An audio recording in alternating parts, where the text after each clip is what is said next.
जय हिंद दोस्त, कैसे हैं आप लोग। आज हम लोग बात करेंगे कि जो केंद्र में 1 जनवरी 2026 को 8 पे कमीशन लागू होने की बात कही जा रही है।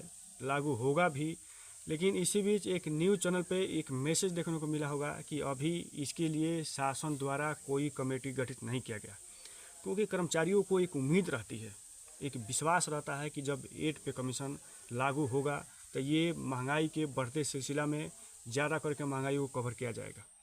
क्योंकि कर्मचारियों के अंदर एक उत्साह रहता है, एक उम्मीद रहती है कि पे कमीशन लागू होगा, इसे ज़्यादा राहत मिलेगी। लेकिन जब न्यूज़ आता है कि अभी इसके लिए कोई कमेटी गठित नहीं किया गया है तो थोड़ा अंदर भय डर बन जाता है। इसी बीच आपको जानकारी है कि 1 अप्रैल 2025 को यूपीएस लागू होना है। एनपीएस भी रहेगा, उसके बाद यूपीएस लागू होगा। तो इसमें यह भी विवरण मांगा गया है केंद्रीय कर्मचारियों से कि आप किस में रहना चाहते हैं, अपना विवरण दीजिए। क्योंकि जब केंद्र में लागू होता है उसके अनुसार राज्य में भी लगना शुरू हो जाता है। वहीं कंडीशन 8 पे कमीशन का भी है कि जब केंद्र में लागू होगा उसके बाद राज्य में भी लागू होगा। कर्मचारियों को ये पहले से मांग है, पहले ओल्ड पेंशन की मांग कर रहे हैं केंद्र सरकार से कि ओल्ड पेंशन चाहिए। उसी बीच 8 पे कमीशन की एक सूचना आ जाती है कि अभी इसके लिए कोई कमेटी गठित नहीं किया गया है, क्योंकि आपको जानकारी है कि जो राज्यसभा संसदीय बैठक में ये जो विपक्ष है ये पक्ष से सवाल किया है कि बताइए 8 पे कमीशन लागू करना है 1 जनवरी 2026 को, इसके लिए कोई कमेटी गठित नहीं किया गया है। वहीं 7 पे कमीशन लागू करना था 2016 में, तो 2014 में ही फरवरी में कमेटी गठित कर दी गई थी।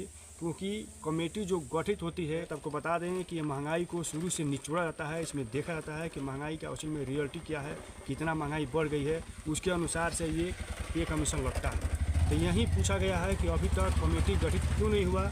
2026 में लागू करना है, 25 आने वाला है। जो 7 पे कमीशन लागू होने को था तो फरवरी 2014 में ही कमेटी गठित कर दी गई थी या 2016 में लागू किया गया। तो अगर कमेटी गठित नहीं किया गया है तो इसका कारण क्या है।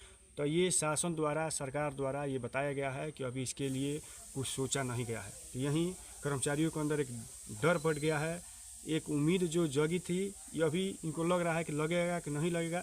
तो इसी खास बात पर हम लोग चर्चा करेंगे। शुरुआती दौर में फर्स्ट पे कमीशन लगा, इसके बारे में हम लोग समझ लेते हैं कि जो देश में द्वितीय विश्व युद्ध चल रहा था, यानी 1939 से लेकर जब 45 तक चला, तो पूरे विश्व में एक भूखमरी आ गई थी। लोग महंगाई से झूल रहे थे, कर्मचारी जूझ रहे थे।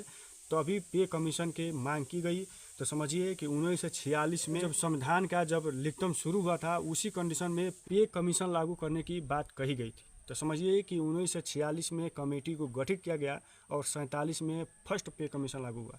वहीं अगर द्वितीय पे कमीशन की बात किया जाए तो इसका 1957 में इसका कमेटी गठित की गई और 59 में लागू किया गया। वहीं जो है कि 3 पे कमीशन की बात किया जाए तो 1970 में इसका कमेटी गठित की गई और 73 में लागू हुआ। अगर चौथा पे कमीशन की बात किया जाए तो 1983 में इसका कमेटी गठित की गई और 87 में लागू हुआ।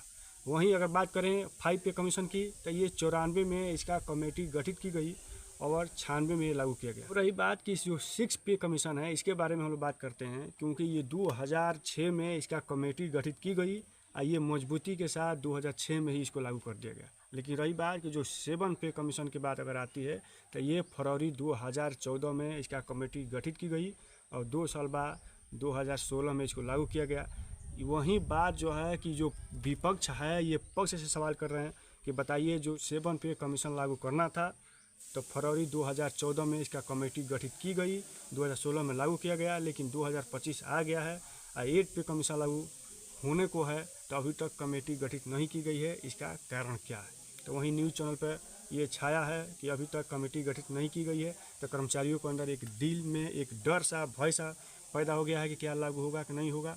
तो रही बात कि ये सिलसिला है, ये नियम है, ये बनाया गया है कि हर एक 10 वर्ष बाद पे कमीशन के माध्यम से कर्मचारियों को जो महंगाई का जो बोझ सहना पड़ता है, इसे ज़्यादा करके कवर किया जाता है, ये जो पे कमीशन लगता है उसके माध्यम से। तो रही बात कि वीडियो ये है, वीडियो अगर अच्छा लगा हो तो इसको शेयर करिए, सब्सक्राइब करिए और टेंशन लेने की आवश्यकता नहीं है। जो आपका कर्म है कम करिए, जो शासन का काम है शासन अपना काम करेगी। रही बात कि जहाँ भी रहिए स्वस्थ रहिए, मस्त रहिए। जय हिंद।